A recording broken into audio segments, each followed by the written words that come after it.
الحمد لله رب العالمين الذي نستعينه ونستغفره ونستهديه ونؤمن به ونتوكل عليه ونعوذ بالله من شرور أنفسنا ومن سيئات أعمالنا من يهد الله فهو المهتد ومن يضلل فلن تجد له وليا مرشدا أشهد أن لا إله إلا الله وحده لا شريك له وأشهد أن محمدا عبده ورسوله لا نبي ولا رسول بعده اللهم صل وسلم وبارك على سيدنا ومولانا محمد وعلى آله الطيبين الطاهرين وصحبه الغر الميامين وأمته إلى يوم الدين فيا عباد الله أوصيكم وأوصي نفسي بتقوى الله وطاعته فقد فاز المتقون وقد قال تعالى يا أيها الذين آمنوا اتقوا الله ولتنظر نفس ما قدمت لغد واتقوا الله إن الله خبير بما تعملون وقال رسول الله صلى الله عليه وسلم عليكم بتقوى الله فإنه جماع كل خير صدق الله العظيم وصدق رسوله النبي الكريم ونحن على ذلك من الشاهدين والشاكرين والحمد لله رب العالمين. Hadirin jamaah Jumat rahimakumullah. Ada dua ibadah besar di bulan suci Dzulhijjah, di mana dua ibadah inilah yang menjadikan Idul Adha sebagai Idul Akbar, sebagai hari raya agung. Idul Fitri disebut Idul Asghar, hari raya kecil. Dua ibadah itu adalah ibadah kurban dan ibadah haji. Kurban tentu lebih berat daripada puasa Ramadan. Meskipun puasa Ramadan 1 bulan penuh, hampir tetangga kita kanan kiri di komplek tempat tinggal perumahan kita hampir kebanyakan berpuasa, tapi sebagian kecil yang bisa berkurban. Begitu juga dengan haji, lebih sedikit lagi yang mampu berhaji. Ibadah kurban dan haji adalah di antara warisan-warisan ibadah daripada Khalilur Rahman, kekasihnya Allah, Nabi Ibrahim alaihissalatu wassalam. Ada banyak sekali pelajaran, hikmah, ibrah yang kita bisa ambil daripada seorang Nabi yang begitu hebat, Nabi Ibrahim alaihissalam dan keluarganya. Pada kesempatan Jumat yang mulia penuh berkah ini, khatib menyampaikan ada dua setidaknya hikmah dari perjalanan Nabi Ibrahim. Yang pertama, hadirin jamaah Jumat rahimakumullah, adalah landasan keimanan dan ketauhidan di atas segalanya. Iman dan tauhid yang kuat. Nabi Ibrahim bukan hanya dikenal sebagai Abul Anbiya, bapaknya para nabi, karena beliau melahirkan dari beliau banyak nabi. Dari Siti Sarah lahir begitu banyak nabi. Nabi Ishak, dari Nabi Ishak lahir Nabi Yakub. Nabi Yakub kemudian Yusuf, kemudian Harun, Musa, Zulkifli, Ilyas, Daud, Sulaiman, Yahya, Isa, nabi-nabi besar yang disebut di Al-Quran. Dan Siti Hajar lahir Nabi Muhammad lahir Nabi Ismail alaihissalam, yang kemudian dari Nabi Ismail kelak lahir Nabi besar, Nabi kita Muhammad sallallahu alaihi wasallam. Di samping disebut Abul Anbiya, Nabi Ibrahim juga disebut Abu Tauhid, bapaknya Tauhid atau simbolnya ketauhidan. Dalam surat Al-An'am ayat 76 sampai 79, bagaimana dikisahkan perjalanan Nabi Ibrahim. Falamma janna 'alaihi al-lail ra'a kawkaban. Pada awalnya Nabi Ibrahim dan kaumnya melihat bintang yang berkelap-kelip cahayanya. Maka Nabi Ibrahim berkata, "Hada Rabbi, ini adalah Tuhan." Falamma abala, ketika siang menyingsing, siang datang, maka sinar bintang pun lenyap. Qala la uhibbul afilin. Nabi Ibrahim berkata, "Aku tidak suka Tuhan yang terbenam, yang hilang, lenyap."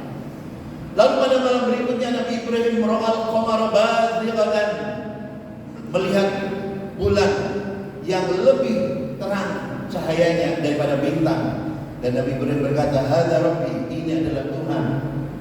Ternyata begitu keesokan hari, cahaya bulan lenyap ditelan cahaya yang lebih besar lagi, sinar matahari.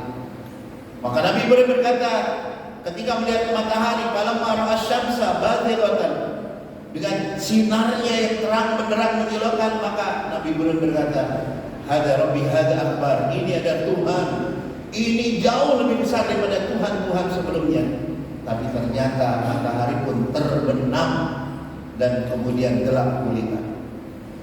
Hadirin jemaah Jumat rahimakumullah, kisah ini adalah simbolik bintang yang dilihat Nabi Ibrahim dan dianggap oleh banyak orang sebagai Tuhan adalah simbol dari pujian, sanjungan, nama baik, reputasi. Ada tidak sedikit orang yang menuhankan nama baik, yang mengejar nama baik, reputasi dalam hidupnya, marah dan melakukan penuntutan, pencemaran nama baik apabila namanya dirusak, dihina oleh orang lain. Mereka inilah yang disebut penyembah bintang.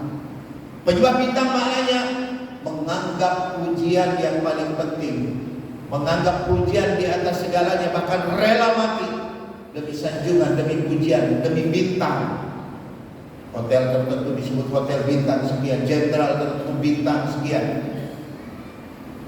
Maka kalau tujuan hidup kita sekedar mengejar pujian, lalu kita banyak melakukan riya, pencitraan, yang ujung-ujungnya agar kita mendapatkan pujian, ketahuilah sesungguhnya pujian ada masanya datang, ada saatnya juga dia akan hilang. Akan muncul orang-orang yang jauh lebih baik daripada kita. Maka janganlah menjadi penyembah bintang yang menjadikan pujian, sanjungan sebagai yang paling utama. Reputasi dijaga mati-matian. Karena tetap dalam hidup ini akan selalu orang yang suka kepada kita dan tidak sedikit juga yang tidak suka kepada kita.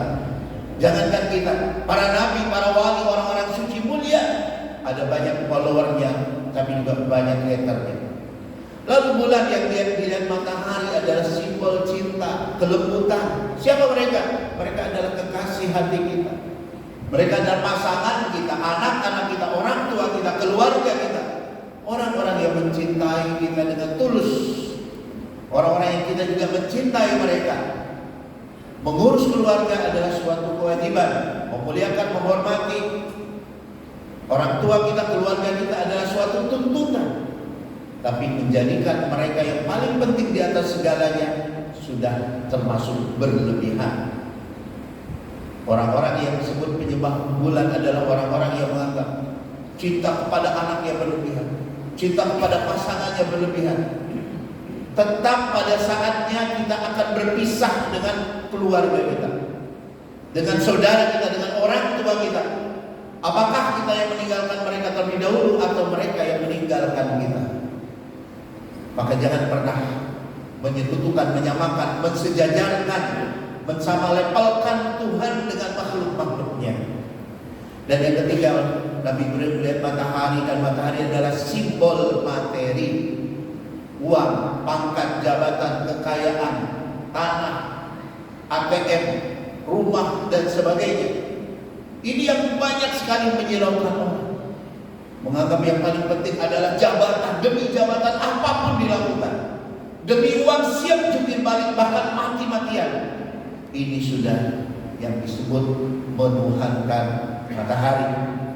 Maka kemudian Nabi Ibrahim berkata, "Wahai kaumku, inni bari'un mimma tusyrikun." Aku berlepas diri. Aku tidak mau menuhankan semua berhala-berhala palsu yang kalian sembah selain Allah.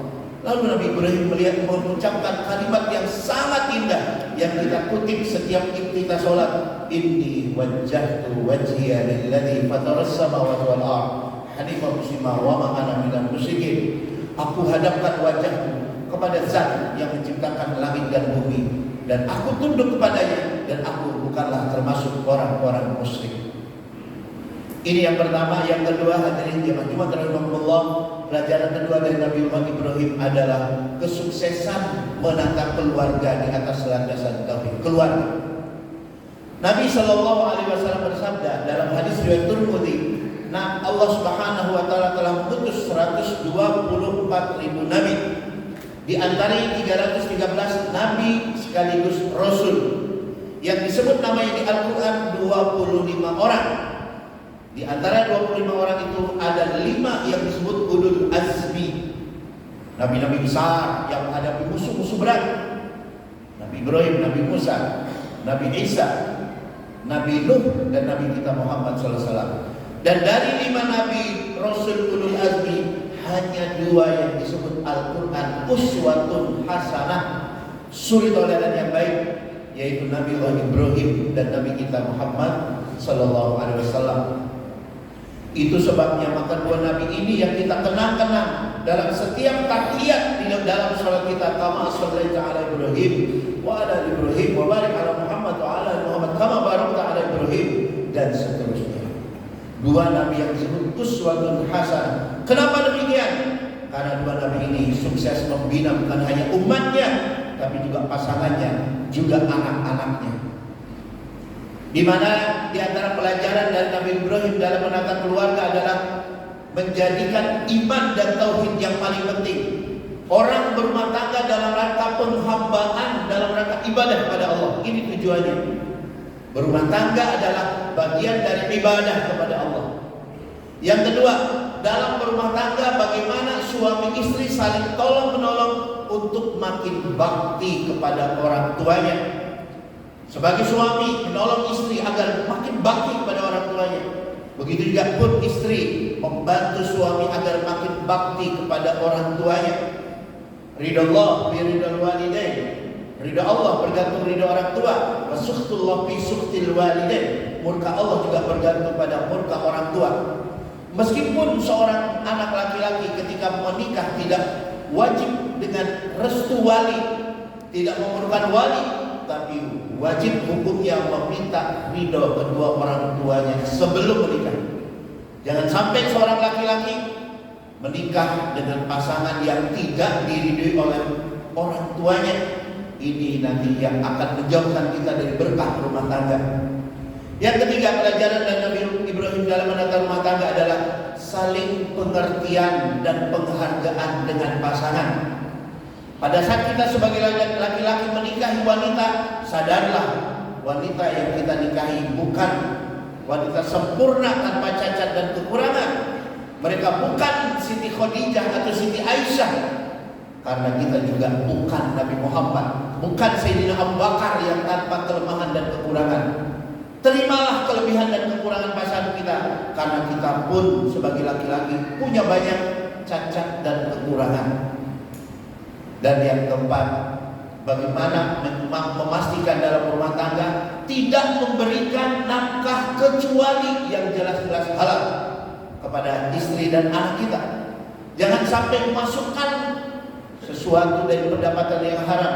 Bisa jadi karena korupsi, karena ketidakjujuran, karena penipuan dan sebagainya.